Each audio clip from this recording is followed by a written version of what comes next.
লাগবো দেখেন অনেক বড় ভিতরে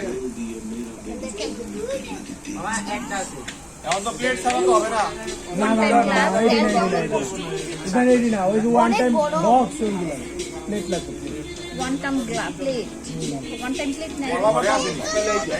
তো one time তাহলে কলা পাতা অনেক লেগ পিস আছে কলা পাতার মধ্যে খাইটা মজাই বার হইছে আচ্ছা এটা না কইরা রাত্রে করে আবার পাতা ভাই আমাদের ঘরে প্লেটগুলো আছে আর কয়েকটা প্লেট ইয়া করে নিয়ে হ্যাঁ সবার থেকে লেভেলে বাঁচতে হবে হ্যাঁ আচ্ছা কি মেকে কি হলো এটা সারা দিন মনে আছে তোমার ফুল প্রসেসিংটা মনে আছে দেখেন অনেক দিয়েছি কলা পাতা হইলে সবচেয়ে ইউনিক হ্যাঁ ইউটিউবার কিন্তু আজকের মধ্যে এতটুকু শেষ আল্লাহ হাফেজ ইউ দ্য নেক্সট ডে এরকম ব্লগ দেখতে চাইলে সাবস্ক্রাইব করে আমাদের পাশে থাকেন আল্লাহ হাফেজ।